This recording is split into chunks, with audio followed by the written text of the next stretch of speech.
Shalom saudara, jumpa lagi dengan saya Mulyadi Irawan dalam acara Mozaik, miras obat-obatan seks dan zat adiktif. Dan pada episode kali ini saya akan ngajar mengenai pengembangan karakter bagi anak-anak rumah damai saudara ya. Dan dalam pengajaran ini kami akan bagi dalam beberapa sesi. Nanti ikuti terus videonya, jangan sampai terpotong karena ini pengajaran berseri. Dan ini bagus sekali untuk mengembangkan karakter. Bagi saudara yang keluarganya atau saudaranya yang mengalami kecanduan atau keterikatan dengan narkoba, ada baiknya juga menonton video ini secara utuh. Ada bagian pertama, kedua, ketiga, mungkin 4 sesi kali ya saudara. Dan dalam sharing kami, saya dalam hal ini di Rumah Damai, kami pakai bahasa-bahasa sehari-hari. Mungkin adalah bahasa-bahasa yang buat saudara agak sedikit tidak enak, tapi itu bahasa keseharian, dimana kami harus mendekat dengan mereka.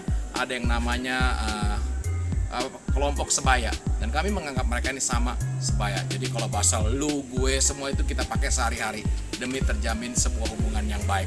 Dan jangan lupa saksikan terus, dan kalau yang belum subscribe, share, dan like link ini. Yuk kita saksikan pengembangan karakter di Rumah Damai. Nah, itu ya baru mulai sesi karakter ya. Bagaimana sekarang ngembangin karakter? Langkah pertama, ini ada 100 ya langkah, jadi ini baru langkah pertama. Kita masih panjang nih, masih sampai akhir tahun baru selesai. Enggak lah, kalau sampai akhir tahun tapi capek juga.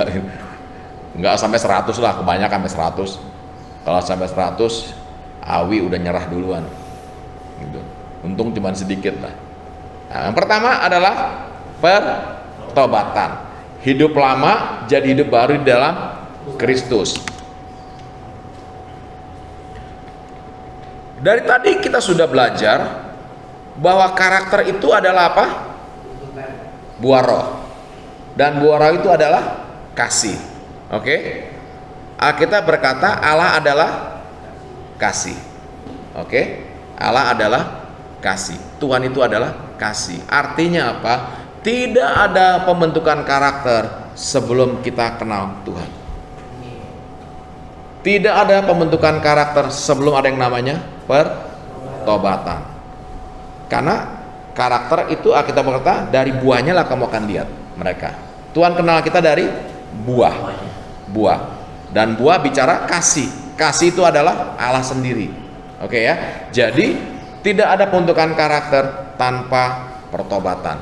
Nah, tidak ada karakter baik, tidak ada karakter jelek.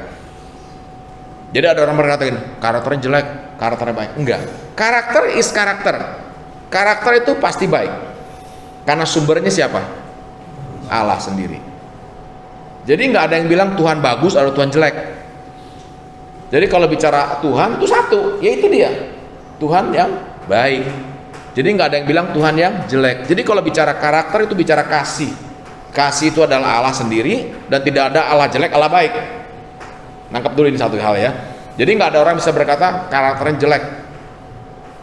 Buat papi adalah tidak punya karakter atau punya karakter, itu aja. Nangkep dulu ya. Nah, untuk bisa punya karakter, pertama kita harus ada yang namanya pertobatan. Jadi anak dulu. Kita belajar waktu Tuhan ciptakan manusia, Dia ciptakan serupa dan segambar dengan Allah. Artinya apa? Karakter Bapa itu ada diciptakannya. Tapi manusia pertama berbuat dosa, dia makan buah yang dilarang. Akibatnya Tuhan buang manusia pertama itu, jatuh dalam dosa, ya. Dan kita sekarang ini hidup karena dosa Adam. Semua manusia yang lahir berdosa karena dosa keturunan. Artinya apa? Karakter Allah rusak. Waktu diciptakan rusak, turun ke dunia. Nah, di dunia inilah kita benarin, bentuk ulang karakter yang rusak itu. Dibentuk sampai nanti kita pulang ke surga. Tuhan bilang, gue kenal nih. Kenapa dia kenal? Karakternya sama. Karena waktu diciptakan serupa dan segambar. Tapi dosa membuat orang terpisah dari Allah. Terpisah. Nggak ada lagi gambaran Allahnya. Nah, kalau mau ada gambaran Allahnya, harus mulai dengan sebuah kata apa? Bertobat dulu. Harus ada yang namanya pertobatan. Artinya apa? Hidup yang lama menjadi hidup yang baru di dalam Kristus. Karena ketika kita hidup di dalam Kristus, kita kenal Dia, kita kenal kasih, kita kenal Allah. Amin. Nah, pembentukan karakter dimulai dari pertobatan. Tanpa pertobatan tidak ada pengembangan karakter Kristus. Ya.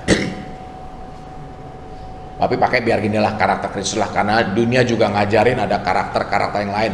Tapi supaya oke lah pakai karakter Kristus, karena buat papi kita mendasarkan dari firman Tuhan bahwa karakter itu adalah kasih, kasih itu adalah Allah. Ya.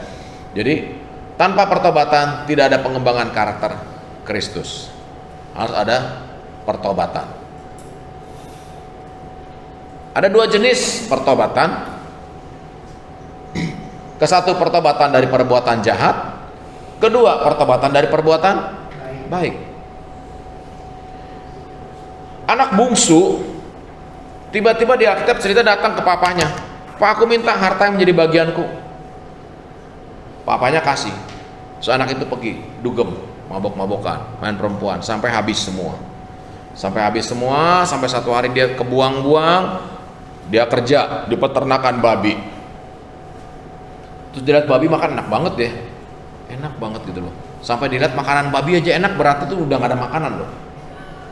Kalau orang masih ada telur, pilih makanan babi atau mendingan telur gitu ya. Tapi kalau udah sampai lihat makanan babi aja enak, berarti udah gak punya makanan, sama udah habis-habisan. Terus dia bilang, aduh di rumah bapakku banyak makanan, di rumah bapakku ada yang indah, aku akan kembali kepada bapak, dia berkata. Nah itu pertobatan. Dia sadar bahwa dia orang yang berdosa. Dia berkata, aku telah berdosa terhadap Bapa dan terhadap surga. Dia bilang gitu loh. Dia datang ke bapaknya, Bapak, aku udah berdosa, izinkan aku kembali kepada Bapak. Nah, dia sadar bahwa dia orang jahat, dia mesti bertobat. Nah ini, jadi pertobatan ada dua jenis. Pertobatan dari perbuatan jahat, cerita tentang anak bungsu. Tapi di rumah itu ada juga kakaknya. Kakaknya ketika lihat adiknya pulang, papanya bikin pesta, marah-marah. Papa bikin pesta, gua nih selama ini kerja sama papa, nggak pernah papa potong satu lembu pun buat aku. Marah tiba-tiba. Amin. Tiba-tiba dia marah. Dia bilang, kok gua gini-gini? Artinya apa? Dia merasa diri baik. Dia merasa diri benar. Itu juga harus bertobat. Kita sadar bahwa perbuatan kita di luar Tuhan itu salah. Sekalipun kita buat benar di luar Tuhan itu salah. Karena kita orang berdosa. Amin nggak? Orang berdosa. Apapun yang kita buat, walaupun kita pikir itu benar, berdosa. Dibuat dalam kondisi tubuh yang berdosa. Harus ada pembenaran dulu, bersih dulu, barulah buat lakukan karena kita mengasihi Tuhan. Dan itu baru benar. Nangkep dulu nggak? Ini nangkep dulu nih. Kalau badannya rusak, apapun yang kita kerjakan, walaupun kita pikir baik, itu keluar dari badan yang rusak. Tidak akan bagus. Nangkep ya maksudnya? Harus punya badan yang baru, yang benar. Jadi kita harus bertobat dari perbuatan jahat, sadar akan dosa-dosa kita bertobat. Tapi yang kita pikir dulu baik, belum tentu baik. Karena kita lakukan dalam kondisi kita sebagai orang berdosa. Harus bertobat juga. Anak sulung harus bertobat. Contohnya itu kan dia bilang, wah sama bapak selama ini kok lu nggak pestain gitu. Nah, harus ada pertobatan. Nah, ketika bertobat, anak itu datang kepada bapak. Kita berkata, dikasih apa? Jubah. Kasih jubah, ya kan?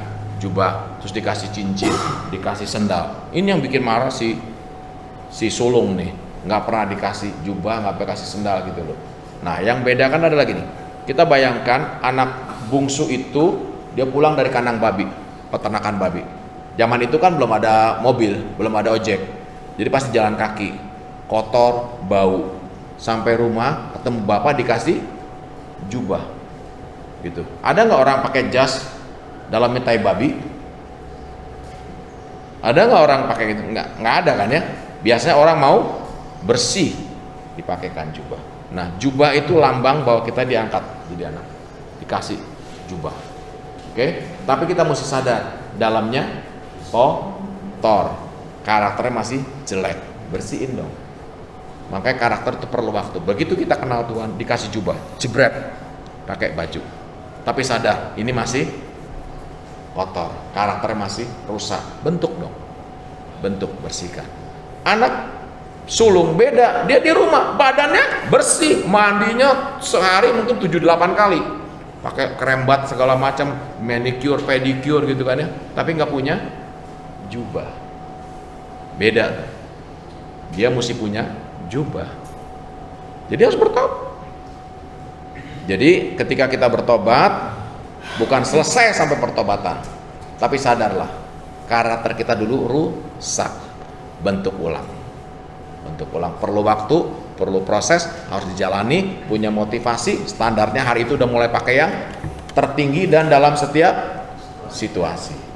Mulai kerjakan, perjalanan hidup kita baru dimulai ya. Pertobatan, banyak orang mengira perbuatan baik kan buat orang dapat berkat, dapat pahala. Maka banyak orang tuh di dunia coba buat baik, nabung kebaikan istilahnya gitu loh. Lakukan perbuatan perbaikan supaya apa? Dapat upah di surga. Tapi kita mesti ngerti bahwa kita berbuat baik kenapa? Karena kita sudah ditebus. Makanya aku berbuat baik. Yang utang paling banyak itu paling banyak mengucap syukur, betul nggak? Yang dihapus. Yang utang dikit, yang nggak susah mengucap syukur. Tapi yang utangnya banyak pasti pengucap syukur. Tadi kita mestinya mati, ditebus jadi punya hidup. Waduh, kita akan ketemu guru. Guru, sowan, hormat kepada guru. Karena apa? Utang kita ditebusnya dengan nyawa. Dan kita diangkat jadi anak. Sehingga kita bilang, wow, baik guru, gua akan kerja bukan karena gua mau nyari perhatian lo, tapi karena gua ngerti gua sudah dibayar mahal, jadi gua kerja giat. Nangkap dulu ini satu hal. Beda orang-orang ini banyak apa? Berusaha karena dia pikir nanti kalau gua buat baik, gua nabung, gua gini-gini, nanti di surga gua dapat pahala. Tapi beda buat orang yang bertobat, dia ngerti, gua udah ditebus nih. Gua tadinya mesti mati, sekarang gua hidup. Ya udahlah, buktinya gua hidup sekarang apa? Gua kerja lebih giat. Bukan buat nyari harta di surga. Nangkap dulu ya. Karena udah dapat, buat orang percaya udah dapat. Bertobat dapat di surga. Tapi efeknya pertobatan buat orang akan semangat terus berbuat baik, semangat untuk hidup benar. Amin. Banyak orang susah bertobat karena dalam pandangannya mereka orang baik. Ya gue baik kok. Ini lu seminggu berapa kali ke gereja? Sekali kan? Gue 4 kali. Gue di gereja, gue bahkan seminggu 7 kali di gereja. Ya cleaning service di gereja soalnya. Tiap pagi datang nyapu gereja, tapi cuma bersih doang, tapi hati lu nggak bersih buat apa? Gitu ya. Banyak orang susah bertobat karena dalam pandangannya mereka adalah orang baik. Orang baik lebih susah bertobat daripada orang jahat. Anak bungsu itu sadar ketika udah nggak punya apa-apa, aduh gue orang jahat, gue orang berdosa, bertobat. Tapi kakaknya susah. Karena dia pikir dia baik. Ya, oke? Lanjut. Pertobatan yang benar meliputi ada 4 hal, Pak bilang. Perjumpaan dengan Kristus, sadar bahwa saya orang berdosa, saya butuh Tuhan. Ada perjumpaan dengan Tuhan, bertobat. Terus ada kesadaran bahwa kita orang berdosa. Setelah itu kita mengakui semua dosa kita. Dan yang terakhir, jangan lupa, nggak cuma berhenti di 3 ini, harus ada yang namanya mau mengubah diri. Harus ada motivasi dong. Harus ada motivasi untuk melakukan hal yang baik sesuai dengan standar tertinggi dalam setiap situasi. Harus ada kata mau mengubah diri. Jadi jangan terus-terusan di rumah damai terus pengen makannya enak, pengennya jangan. Sekali-sekali minta, Pi tekan saya dong. Gitu, Kawi tekan saya supaya keluar susu yang murni, supaya keluar madu yang enak. Amin. Jadi jangan bilang, dong ikutin dong, mau gue jangan sekali-sekali bilang dong gitu. Kawi, tolong dong paksa gue baca Alkitab 15 pasal deh sehari. Nah gitu. Karena apa? Mau mengubah diri. Kawi, tolong dong paksa saya bangun jam 4 buat saya 2 pagi. Itu jangan bangunnya dipaksa, itu aneh banget loh. Udah jamnya orang melek, tetap kita masih tidur. Harus punya kata apa? Mau mengubah diri. Harus ada motivasi. Gitu. Amin. Jadi nggak usah gitu. Kalau perlu datang, Pi, aku mau tuh di gua doa tiap hari. Aku mau 10 menit, 15 menit. Aku mau berdoa. Aku mau cari Tuhan. Harus gitu. Kalau nggak bisa, ya minta bantuan. Tolong dong awasin gua deh. Kalau gua lupa, omelin supaya gue masuk. Kalau masih gue diomelin kan nurut, Kowi hantam aja pantat gue sama sapu. Gitu. Kowi mungkin pasti nggak rela lah pakai sapu, oke? Pakai aluminium dia. Lebih sakit. Tapi nggak boleh ya, nggak boleh. Tapi hidup kita mesti begitu. Ada orang yang push buat kita mau mengubah diri. Jadi ini 4 nih penting, ya. Roma 10 ayat 10. Alkitab berkata, karena dengan hati orang percaya dan dibenarkan, dan dengan mulut orang mengaku dan diselamatkan. Ya, syarat bertobat ada perjumpaan dengan Kristus, mau mengubah diri, mengakui dosa, mau mengubah diri. Tapi Alkitab berkata, karena dengan hati orang percaya dan dibenarkan, dan dengan apa? Mulut orang mengaku dan diselamatkan. Jadi syarat pertobatan harus 2, hati dan mulut. Hati dan mulut. Hati percaya, Tuhan aku percaya kepada Engkau. Oke? Tapi mulut harus mengaku, Tuhan, aku mengakui bahwa Engkau sebagai Tuhan dan juru selamat dalam hidupku. Amin. Jadi harus lakukan itu. Itu baru yang namanya pertobatan. Dari sini baru mulai pembentukan karakter. Tanpa ini belum mulai. Oke? Sebelum kita selesai break sesi hari ini, Papi mau make sure dulu bahwa kalian semua sudah bertobat. Kalian semua sudah mengaku dalam hatimu sebagai aku percaya Engkau Tuhan. Tapi pagi hari ini mulutku aku mau mengakui bahwa Engkau Tuhan dan juru selamat buat hidupku. Amin. Papi mau berdoa buat kalian yang belum pernah ikutin doain ini, berdoa. Tapi supaya itu semua juga ikut berdoa lah. Ya, tapi lakukan doa ini dengan benar, dengan sebuah pengertian. Hatiku mau percaya. Gitu. Dan mulutku mau mengakui. Amin. Supaya kita bisa mulai. Yuk kita berdoa. Yuk. Bapa Surgawi, kami percaya pembentukan karakter dimulai dari pertobatan Tuhan. Hari ini kami mau datang kepadamu Tuhan. Engkau Tuhan yang menguji hati. Hamba minta Tuhan Engkau sekarang menilik akan hati kami semua. Kalau hari-hari ini selama ini kami selalu menyangkal Engkau, hari ini kami mendengar firman Tuhan. Kami mau katakan kami percaya Tuhan. Hati kami percaya. Hati kami percaya bahwa Engkau Tuhan mati bagi kami. Kami percaya bahwa 2000 tahun yang lalu Engkau mati di kayu salib bagi dosa-dosa kami. Dan hari ini kami mau mengakui semua dosa kami. Kami akui dengan mulut kami bahwa kami orang berdosa. Dan upah dosa itu maut. Tapi kebangkitan Kristus itu memulihkan hidup kami. Dan kami mau mengakui bahwa Engkau Tuhan dan Raja kami.